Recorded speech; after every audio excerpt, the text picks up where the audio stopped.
Hello student, गुरु math point में आप सभी का स्वागत है। आज से हम 12th की मैथ्स की क्लास स्टार्ट कर रहे हैं।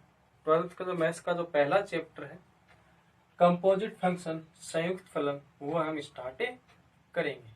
आज के वीडियो में हम क्या करेंगे, जो संयुक्त फलन पढ़ने से पहले उसकी बेसिक चीज हम पढ़ेंगे ताकि हम संयुक्त फलन को आसानी से समझ सके।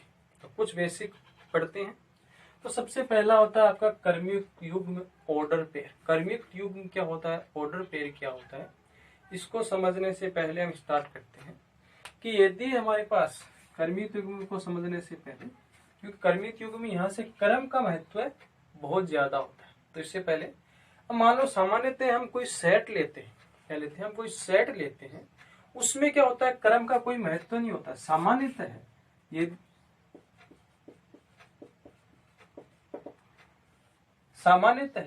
समुच्चय में या सेट में क्रम का महत्व नहीं होता है, क्योंकि यहाँ आपको कर्मित युग्म बोल रहा है, इसमें क्रम का महत्व होता है। इसको समझने से पहले हम समुच्चय से स्टार्ट कर लेते हैं।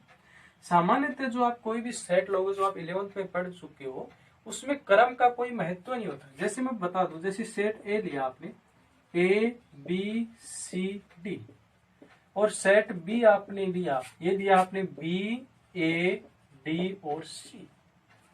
अब सेट ए में आपके पास ए बी सी डी है, सेट बी में वही अवयव है, ए बी सी डी है, लेकिन यहाँ इसका क्रम अलग है, यहाँ इसका क्रम अलग है। क्रम का यहाँ कोई महत्व नहीं होता है समुच्चय में, आगे पीछे आप किसी भी प्रकार से लिख सकते हो। इसका मतलब ये यदि अवयव दोनों के सेम है, क्रम चाहे कुछ भी हो, इसका मतलब ये दोनों जो सेट है वो क्या है, आपके बराबर है। क्या आपके बराबर है, इस प्रकार। अब मान लो फिर क्रम और कर्मित युग्म से चलने से पहले एक बात और आप ध्यान में रखें, यदि आपके पास यदि किसी अवयव के समुच्चय के, किसी अवयव के हैं, कोई अवयव आप ले रहे, उसके समुच्चय में यदि क्रम का महत्व होता है, उसको क्या बोलते हैं, कर्मित समुच्चय हम बोल देते हैं। यहाँ क्रम का नहीं है। अब क्रम का महत्व के हिसाब से चलते कि यदि किसी अवयवों के सेट में क्रम का महत्व होता है तो उसे क्या बोलते हैं, कर्मित सेट, या क्या बोल देते हैं, ऑर्डर्ड सेट आप बोल सकते हो, ऑर्डर्ड सेट कहते हैं। क्रम का कैसे महत्व कि मान लो हमारे पास हम लेते हैं, जैसे अपने ये एग्जांपल लिया, हमने दो संख्याएं ले लेते हैं। जैसे यहाँ लिया आपने 253, और यहाँ संख्या देखो वही ले रहे हैं, यहाँ क्या 2 है, 5 है और 3 है। यहाँ मैं ले रहा हूँ 3 5 2, संख्या देखो सेम है, 2 इसमें है, 2 इसमें है, 3 भी है, 3 भी है, 5 भी 5 भी। लेकिन ये क्या आपकी 253 है और ये क्या आपकी 352 है। क्रम चेंज करते ही ये दोनों संख्या क्या हो गई, अलग अलग हो गई, बराबर नहीं होंगी। तो यदि किसी अवयवों की यदि क्रम का यदि महत्व होता है, क्रम आगे पीछे करने से उसमें फर्क पड़ता है, तो उसको हम क्या बोलते हैं, कर्मित सेट बोलते हैं, ऑर्डर्ड सेट हम बोल सकते हैं। अब इसी से हम क्या निकालेंगे, कर्मित युग्म निकाले लेंगे। कर्मित युग्म क्या होता है, कर्मित युग्म में क्या होता है कि दो संख्याओं का जो सेट होता है, क्या होता है, दो संख्याओं का कर्मित समुच्चय ही क्या कहलाता है, आपका कर्मित युग्म। क्योंकि इसमें क्या हो सकता है, क्योंकि दो संख्याएं, हम इसको जो आपके सेट है उसको हम मजले कोष्ठक में इसमें अवयव 2 से 3 से 5 या कितने भी ले सकते हो आप, लेकिन जो आपका कर्मित युग्म वो भी एक समुच्चय होता है एक प्रकार का। लेकिन उसमें यहाँ बोला है कि 2 अंक, उसमें सिर्फ 2 ही अंक ले सकते हैं, हम 2 से ज्यादा नहीं ले सकते। तो यहाँ से हम पहले डेफिनेशन लिख लेते हैं। कर्मित युग्म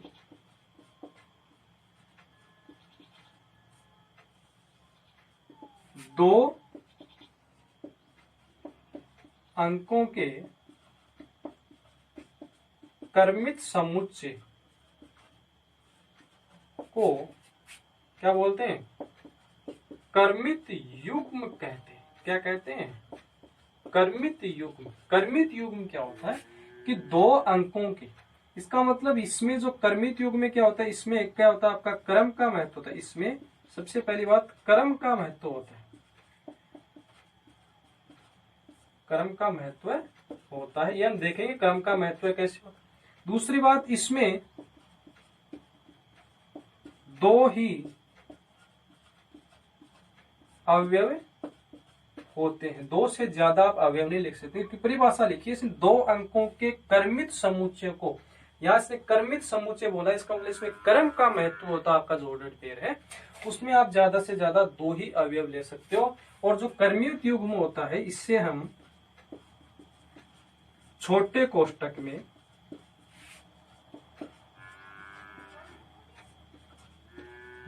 लिखते हैं। जैसे इसको किस पर, इस कोष्टक में आप लिखोगे। तो यह आपके बात जनरल बात है कि इसमें कर्मित युग्म होता है, उसमें क्रम का महत्व होता है। इसमें दो ही अवयव ले सकते हैं। इसको जो आप करेंगे कोष्टकों के, जो आपका कर्मित समुच्चय ले रहे हो, जिसको आप कर्मित युग्म बोल रहे हो, उसका हमेशा छोटे कोष्टक में हम लिखते हैं। और ये इसको हम क्या लिख सकते हैं, मझले कोष्टक में लिखते हैं। अब इसको जो कर्मित युग्म होता है उसको रिप्रेजेंट कैसे करते हैं वो हम देखते हैं। अब हम देखते हैं कर्मित युग्म को रिप्रेजेंट कैसे करते हैं। जैसे कर्मित, इसमें क्या है, इसमें क्रम का महत्व होता है, इसमें कोई अवयव, दो ही अवयव होते हैं, क्या होते हैं, इसमें छोटे कोष्टक में लिखते हैं। तो इसको प्रदर्शित कैसे करेंगे, जैसे एक्स वाई, देखो इसमें दो ही अवयव है एक्स और वाई। ये क्या होता है आपका प्रथम अवयव, इसको बोलते हैं प्रथम अवयव। ये आपका हो गया द्वितीय अवयव, सेकंड एलिमेंट। और इसको हम क्या बोलते हैं, जो आपने छोटे कोष्टक में लिखा, इसको हम बोलते हैं कर्मित युग्म। और या ये ले सकते हो, ये भी आपका क्या है, कर्मित युग्म है। इसमें आपका क्रम का बहुत ज्यादा महत्व होता है, क्योंकि प्रथम अवयव ये आपका दूसरा अवयव है। और जो एक आपने छोटे, ये भी आप देखो एक समुच्चय बन रहा है, इसमें क्या है, सिर्फ दो अवयव हैं। और इसमें अवयव क्या होता है, क्रम, क्योंकि पहला अवयव और दूसरा अवयव, यदि आपने इसका क्रम चेंज कर दिया तो उसमें बहुत ज्यादा फर्क पड़ेगा। यह भी आपका क्या है, कर्मित युग्म, ये आपका प्रथम अवयव, ये आपका सेकंड अवयव है, और ये क्या है आपका कर्मित युग्म है। इस प्रकार से हम उस कर्मित युग्म को हम रिप्रेजेंट करते हैं। उसके अंदर दो ही अवयव होते हैं, छोटे कोष्टक में लिखते हैं उसको, और इसमें क्रम का महत्व होता है। अब मान लो आप यदि ये लिखना चाहो कि भाई ये एक्स वाई है और एक ये वाई एक्स है। अब आप बोल रहे हो कि इसमें भी एक्स है वाई है, इसमें भी एक्स है और वाई है, क्या ये बराबर होते? ये कभी भी बराबर नहीं, क्योंकि भैया इसमें देखो पहला एलिमेंट एक्स है, इसमें दूसरा एलिमेंट वाई। यहाँ पहला एलिमेंट क्या हो गया, एक्स हो गया, यहाँ दूसरा एलिमेंट क्या आपका वाई है।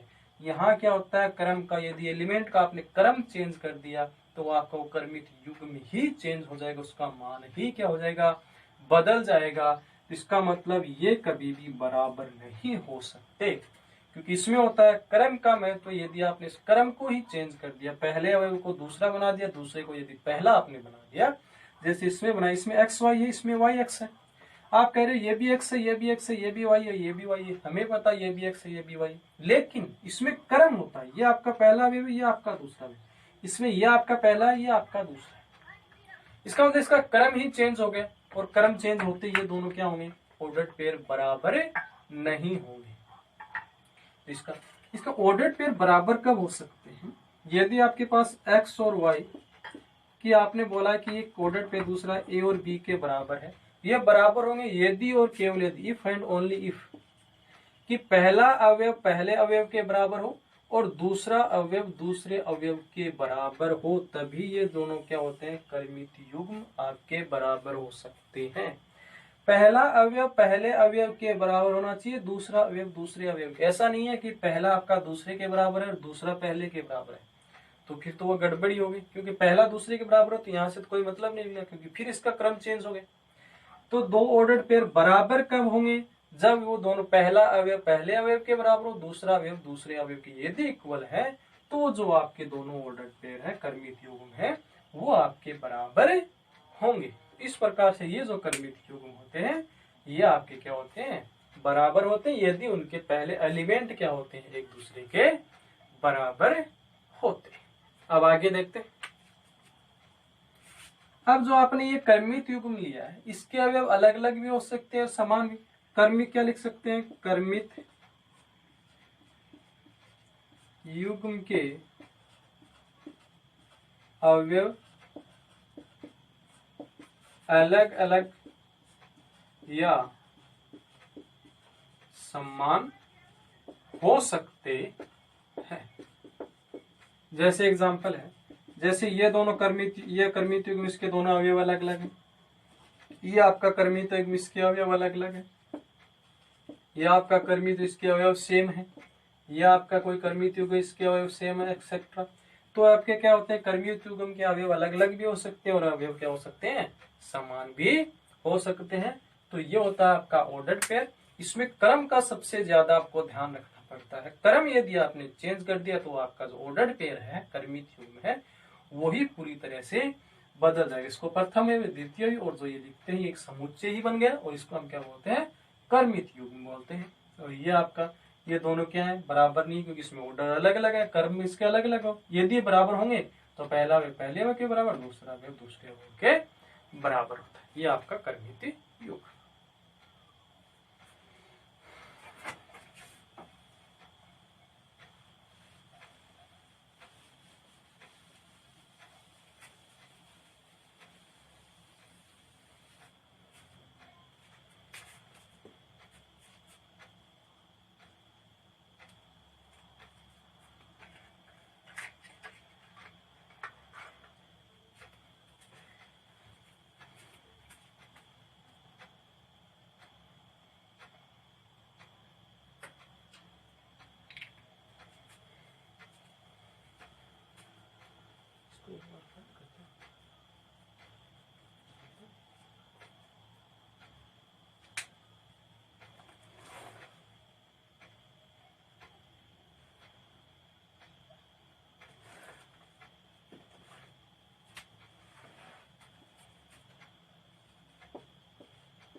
अब अगला आपको थोड़ा सा बेसिक टॉपिक देखते हैं, कार्तीय गुणन। कि दो समुच्चय होते हैं उसका कार्तीय गुणन हम किस प्रकार से करते हैं। कार्तीय गुणन क्या करते हैं, यदि आप दो समुच्चय लेते हैं उसका कार्तीय गुणन, हम उस दो समुच्चय कार्तीय गुणन को किस प्रकार से लिखते हैं, A क्रॉस B द्वारा हम लिखते हैं। उन सभी कर्मित युग्म को, यहाँ कर्मित युग्म आपने पढ़ा है, जो आप लोग इस पे कर्मित युग्मों का समुच्चय लेंगे। जैसे हम समुच्चय क्या लेते हैं, ये आपका समुच्चय होता है 1 2 3, ये इसमें एलिमेंट है। इसी प्रकार इसके अंदर एलिमेंट ना होके कर्मित युग्म के रूप में एलिमेंट होंगे हमारे पास। कर्मित युग्मकों का समुच्चय जिसमें प्रथम अवयव क्या होगा, सेट ए का, क्योंकि कर्मित युग्म क्या लेंगे, पहला आपने क्या लिखा है क्रॉस मल्टीप्लाई में ए लिखा है, दूसरा सब सेट वो बी लिखा है, इसका मतलब प्रथम अवयव हम ए से लेंगे, द्वितीय अवयव हम क्या लेंगे, बी से लेंगे, उसी को हम बोलते हैं कार्तीय गुणन। जैसे हम क्या करते हैं, जैसे ए क्रॉस बी है, उसको समुच्चय में क्या लिखते हैं, उसको जो आप अवयव ले रहे हो ए सेट और ए सेट ए से और सेट बी से, उनके अवयव किस रूप में आएंगे, ऑर्डर्ड पेयर के रूप में आएंगे। जैसे एक्स वाई, जहां एक्स क्या आपका ए से है और वाई किससे आपका, वाई किससे है, बी से। ये इस प्रकार से आपका कार्तीय गुणन होता है। ये क्या होता है, ये आपका प्रथम एलिमेंट है, जिसको आप अभी भी लिखा प्रथम अवयव है। ये हम किससे लेते हैं, ए से लेते हैं। ये आपका क्या है, इसमें द्वितीय अवयव जो कहां से लेते हैं, हम बी से लेते हैं, या आपने लिखा है। तो ऑर्डर जो भी आपका कार्तीय गुणन होता है ए क्रॉस बी, जैसे दो समुच्चय, कोई भी समुच्चय होते हैं, सेट होते हैं, उसमें उसको क्रॉस मल्टी इस प्रकार से हम कार्तीय गुणन में लिखते हैं ए क्रॉस बी। तो इसको हम क्या, और इसका जो कार्तीय गुणन वो एक समुच्चय के रूप में लिखते हैं, और समुच्चय में क्या होता है, कर्मित युग्म के रूप में अवयव आते हैं। यहाँ लिखा कर्मित युग्म के रूप में आपको समुच्चय लेते हैं। तो कर्मित युग्म एक्स वाई, ये प्रथम एलिमेंट, ये सेकंड एलिमेंट, और ये जो प्रथम एलिमेंट है वो सेट ए से आता है, क्योंकि पहले ए लिया आपने, और सेकंड अवयव वाई है वो सेट बी से आता है। ये क्या होता है, आपका कर्मित युग्म होता है, जो आपने पढ़ा। तो इस प्रकार से हम इसका कार्तीय गुणन करते हैं। कार्तीय गुणन को जो होता है उसको समुच्चय में लिखते हैं, और समुच्चय के अंदर क्या लिखते हैं, उसके ऑर्डर्ड पेयर के रूप में उसके एलिमेंट लिखते हैं। जैसे एग्जाम्पल लेते हैं, जैसे हमारे पास सेट ए है 1 2 3, और सेट बी आपने लिया है, जैसे ए और बी ले लेते हैं। अब हमें करना है इसका कार्तीय गुणन। क्या करना है आपको, इसका कार्तीय गुणन। कार्तीय गुणन कैसे करेंगे, इसका हम समुच्चय बनाएंगे। समुच्चय किस प्रकार, ऑर्डर्ड पेयर में क्या लेंगे, पहला एलिमेंट ए से लेंगे, दूसरा एलिमेंट बी से लेंगे। तो पहले एलिमेंट का हम इस जो पहले वाला एलिमेंट है, इस एलिमेंट का इन सभी एलिमेंट के साथ ऑर्डर्ड पेयर बना देते हैं।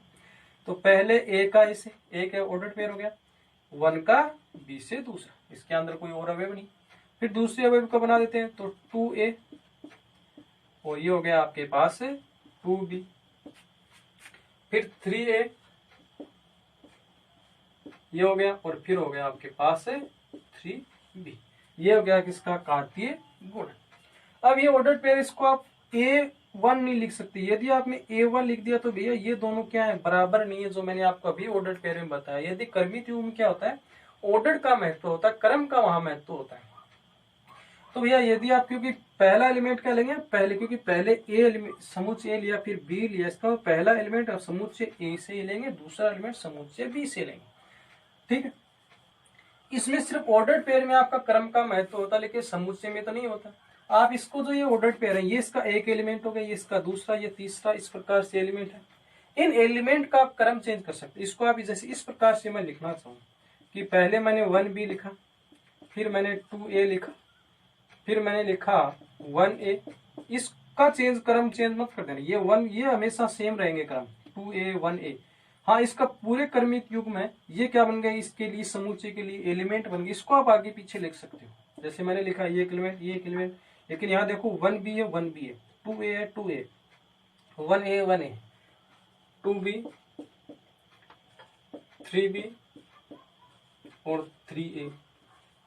मैंने इसका क्रम आगे पीछे कर दिया, कोई फर्क नहीं पड़ता, क्योंकि ये इसका एक एलिमेंट है, ये इसका एक एलिमेंट है। इसके आप क्रम चेंज करोगे तो इस समुच्चय पे हमें कोई प्रभाव नहीं पड़ेगा। इसका मतलब ये दोनों समुच्चय के आपके इक्वल समुच्चय हैं, चाहे आप इस प्रकार से लिखो, क्योंकि इस समुच्चय के अवयव आप आगे पीछे कर सकते हैं। तो इस प्रकार से हम दो सेट होते हैं, उसका हम कार्तीय गुणन करते हैं। अब देखते हैं, आपने अभी पढ़ा है ए क्रॉस बी, अब हम देखते हैं बी क्रॉस ए। ये आपका क्या है, बी क्रॉस ए। इसका मतलब यहाँ आप जो ऑर्डर्ड पेयर बनाओगे उसमें पहला अवयव किसका आएगा, बी का आएगा, दूसरा अवयव किसका आएगा, ए का आएगा। इसका मतलब ये क्या हो जाएंगे, आपके उल्टे हो जाएंगे, क्योंकि ये आपका ए का अवयव बी का अवयव। अब पहले किसका आ जाएगा, बी का आ जाएगा, और बाद में ए का आ जाएगा। तो इसको हम क्या लिख सकते हैं, पहले आप ए का बना देते हैं सबके साथ, तो A1 A2 A3 ये बना दिया।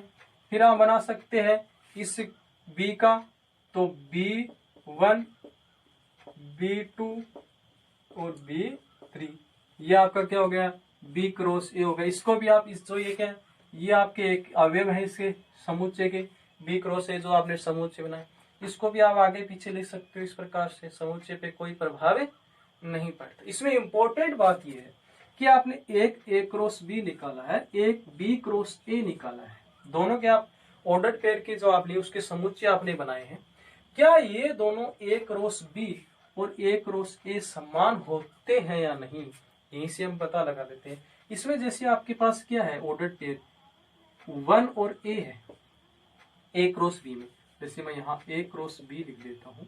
इसमें एक ऑर्डर पेयर ले लेते हैं, जैसे हमने लिया पहला ऑर्डर पेयर उठाते हैं, जैसे 1A B क्रॉस A में ऐसा ही ऑर्डर पेयर से सेम संख्या A और 1 है, A और 1 है। क्या ये दोनों ऑर्डर पेयर बराबर है? अभी अभी आपने पढ़ा ये ऑर्डर पेयर बराबर नहीं होती, क्योंकि इसमें क्रम का महत्व होता है। ये 1 है, ये A है, ये A है, ये 1 है, इसमें आपने यदि क्रम चेंज करते ये क्या हो जाएंगे, आपके ऑर्डर बराबर क्या होंगे, क्रमिक युग्म बराबर नहीं होंगे।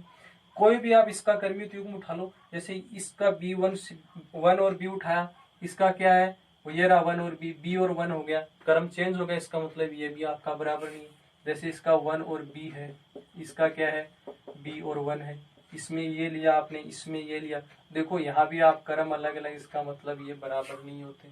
इसका मतलब आप यदि दो एलिमेंट का कार्तीय गुणन करते हैं, पहले आपने इस प्रकार से A क्रॉस B किया, फिर आप B क्रॉस यदि A करते हो, तो ये दोनों कार्तीय गुणन कभी भी क्या नहीं होते हैं, बराबर नहीं होते हैं, क्योंकि इनके एलिमेंट ही बराबर नहीं होंगे। क्योंकि ये जो अवयव, ये जो एक ऑर्डर्ड पेयर है, ये इसका एलिमेंट है, ये जो ऑर्डर्ड पेयर है वो इसका एलिमेंट है, और ये दोनों ही एलिमेंट अलग अलग हैं। इसका मतलब यदि समुच्चय के एलिमेंट ही अलग अलग हैं तो वो समुच्चय ही बराबर नहीं होते हैं। अब हम इसमें आगे देखते हैं। यदि हमारे पास पहला सेट है वो एक क्या है, रिक्त सेट है 5, और दूसरा सेट भी हमारे पास क्या एक रिक्त सेट है 5। अब इसका हम कार्तीय गुणन करते हैं, क्या करते हैं, इसका नोट लगा लेते हैं कि हमारे पास कुछ नोट है कार्तीय गुणन के। यदि हमारे पास पहला नोट है, यदि A बराबर क्या एक रिक्त समुच्चय, हमारे पास 11th में आपने पढ़ा जिसमें कोई भी अवयव नहीं हो वो एक रिक्त समुच्चय होता है। या तो आप इसको इस प्रकार से रिप्रेजेंट कर सकते हैं या इसको 5 से रिप्रेजेंट कर सकते हैं, दोनों ही क्या है, रिक्त समुच्चय के सिंबल है। तो यदि A भी आपका रिक्त समुच्चय है, B भी यदि आपका रिक्त समुच्चय है, तो इसका कार्तीय गुणन क्या होगा, आपका कार्तीय गुणन भी आपका क्या आएगा, एक रिक्त समुच्चय ही आएगा, क्योंकि दोनों में ही एलिमेंट नहीं है। अब दोनों में ही एलिमेंट नहीं है, इसका मतलब उसका गुणा करेंगे तो भी किसका करेंगे, एलिमेंट ही नहीं है हमारे पास। इसमें भी 0 एलिमेंट है, इसमें भी 0 एलिमेंट है, इसका मतलब A क्रॉस B का जो आपके पास समुच्चय बनेगा वो भी क्या बनेगा, आपका एक रिक्त समुच्चय ही बनता है। सेकेंड नोट, यदि सेट A में अवयवों की संख्या m तथा सेट B में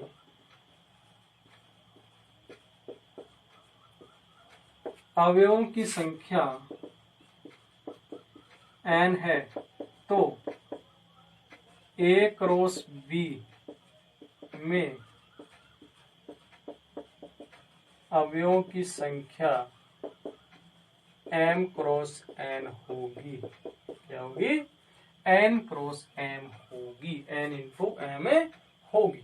यदि आपके पास कोई सेट है, इसको मैथमेटिकल रूप में यदि लिखना चाहें, 11th में आपने लिखा था कोई भी सेट आप लेते हो, नंबर ऑफ एलिमेंट A, और उसमें एलिमेंट कितने आपके पास n है, m है, नंबर ऑफ एलिमेंट B, उसमें आपके पास कितने हैं, n है।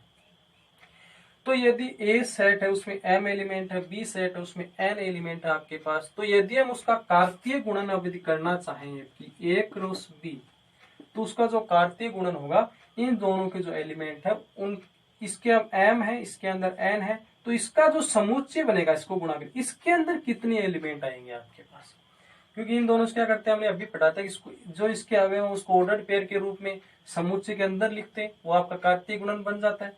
तो ये जो समुच्चय बनेगा इसके अंदर, इस समुच्चय के अंदर m है, इसके अंदर n है, तो गुणा करने के बाद में इसका कार्तीय जो ये ऑर्डर्ड पेयर का समुच्चय बनेगा, तो इस समुच्चय के अंदर कितने अवयव होंगे, तो इनके जो अवयव हैं उनका मल्टीप्लाई ही क्या होगा, इनके अंदर अवयवों की संख्या होगी।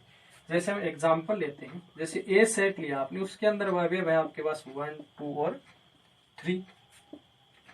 बी सेट लिया, उसके अंदर हमारे पास ए और बी अवयव है। क्या है इसका मतलब, इसके अंदर नंबर ऑफ एलिमेंट कितने हैं आपके पास, 3 है। इसके अंदर नंबर ऑफ एलिमेंट आपके पास कितने हैं, 2 हैं। अब इसका मैं कार्तीय गुणन आपको लिख के दिखाता हूँ। कार्तीय गुणन जैसे 1a 1b 2a 2b, यहाँ एक इसमें छूट गया 1a 1e 2a 2b 3a 3b, ये इसका क्या होगा, कार्तीय गुणन। अब इसमें जो आपका जो कार्तीय गुणन है, इसमें number of element a cross b में कितने एलिमेंट होंगे, कितने एलिमेंट होते हैं इसमें, m इंटू n एलिमेंट होते हैं। m कितने, m ये आपके जो क्या है 3 है। n की संख्या कितनी है आपके पास, यहाँ देखो नंबर ऑफ एलिमेंट b 2 है, तो इसको गुणा करोगे तो आपके पास कितने आएंगे, 6। इसका मतलब जो आपने a क्रॉस b जो समुच्चय बनाया, इसके अंदर 6 अवयव होने चाहिए। देखो 1 अवयव, 2 अवयव, 3 4 5 6। इसका मतलब यदि आप कोई सेट लेते हो, उसमें जो अवयव की संख्या यदि आप उसको गुणा कर देते हो, तो आपने जो कार्तीय गुणन किया उसके बाद में जो आपको सेट प्राप्त हुआ है, उसके अंदर उतने ही अवयव होंगे जितने उन सेट के अवयवों का गुणनफल है। देखो यहाँ 2 और 3 को 2 से गुणा किया 6 है, तो यही आपके क्या होंगे, एलिमेंट होंगे कार्तीय गुणन में जो आप सेट बनाते हो। अब इसमें एक और तीसरा और एक नोट और है, एक कंडीशन और बनती है इसमें, वो क्या बनती है, यदि दो सेट में से एक सेट या दोनों सेट अपरिमित सेट हो, तो इसका कार्तीय गुणन भी अपरिमित सेट होगा। कार्तीय गुणन भी क्या होगा, अपरिमित सेट होगा। दो सेट हैं, जैसे हम एग्जांपल द्वारा बता देता हूं। जैसे ए सेट आपने लिया कि ये लिया 1 और 2, बी सेट आपने लिया है, बी सेट लिया है कि आप जो बी सेट ले रहे हो क्या है, n या प्राकृत संख्याओं का सेट है। क्या है, प्राकृत संख्याओं का सेट। प्राकृत संख्याओं का सेट क्या बनेगा, प्राकृत संख्या 1 2 3 ये चलती जाएंगे, लास्ट तक कितनी भी ले सकते हो, अनंत ले सकते हो। ये आपने परिमित लिया, या आपने अपरिमित। परिमित का मतलब क्या होता है, इसमें दो होते हैं, एक परिमित और एक अपरिमित। परिमित का मतलब क्या होता है, उस वो सेट जिसके अंदर अवयव निश्चित होते हैं, हम उसकी गिनती कर सकते हैं। रिक्त समुच्चय भी आपका परिमित सेट होता है, क्योंकि उसमें 0 अवयव होते हैं, उसकी हम गिनती कर सकते हैं। और जिसके अंदर निश्चित अवयव होते हैं उसको परिमित, जिसके अंदर अनिश्चित होते हैं, जिसकी हम गिनती नहीं कर सकते, उसको अपरिमित बोलते हैं। तो यदि हम यहाँ a क्रॉस b निकालना चाहें, a क्रॉस b, पहला अवयव a का आएगा, दूसरा अवयव b का आएगा ऑर्डर्ड पेयर के रूप में। तो 1 का 1 के साथ, 1 का 2 के साथ, 1 का 3 के साथ, फिर 1 का 4 के साथ, इस प्रकार से आप कितने भी संख्या ले सकते हैं। इसका मतलब ये भी क्या बनेगा आपका, या आप ले सकते हो, जैसे हम यहाँ लिखें, फिर हम ये आप कह सकते हो अनंत तक जाएंगे, या हम ले सकते हैं 2 का 1 के साथ, 2 का 2 के साथ, 2 का 3 के साथ, ये भी अनंत तक जाएंगे। इसका मतलब ये आपका जो पेयर बनेगा, जो आपका समुच्चय बनेगा ऑर्डर्ड पेयर के रूप में, जो अवयव है इसके अंदर, ये अवयव कहाँ से, ये अनंत अवयव है इसके अंदर। इसका मतलब ये भी आपका क्या बनेगा, एक अपरिमित सेट ही बनेगा, क्योंकि इसके अंदर भी आप अवयव गिन नहीं सकते, इसके अंदर अवयवों की संख्या निश्चित नहीं है।